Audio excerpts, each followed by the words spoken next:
Okay, so my classes, like the way we describe this, we define printing is like four major characteristics. You have a matrix, a substrate, and a medium, and you have the ability to produce multiples. So the matrix is the thing that carries your medium. So a simple example, you can think of like if it's muddy outside, and you have mud on the bottom of your shoes, and you walk through your house or on the carpet. So in that, and you track mud footprints on the carpet. So in that example, the matrix would be the bottom of your shoe or your boot.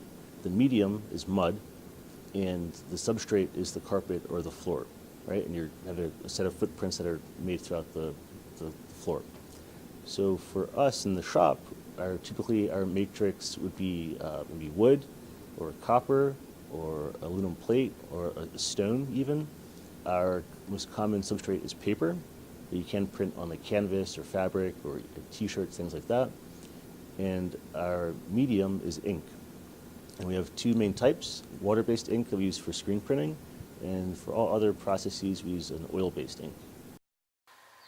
I got interested in printing just taking like elective classes at school, and it's just something I've like kept doing, and it turned into my minor.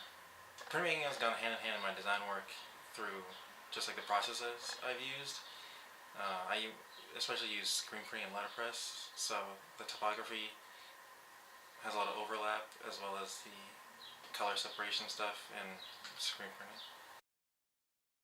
I moved to town up in New Hampshire here in 2016, and for 2 years I was operating behind closed doors as a visiting artist in residence at St. Anselm College, where I teach. And in October of last year, we moved into this space here in Goffstown Village, right in the middle of town, and have been kind of really enjoying setting up shop in the community here and working with artists, working with other students in the schools around town, and making prints. Why kind of old school analog versus contemporary digital? I think it has to do with tactility and kind of achieving the aesthetic in your printing that you're going for.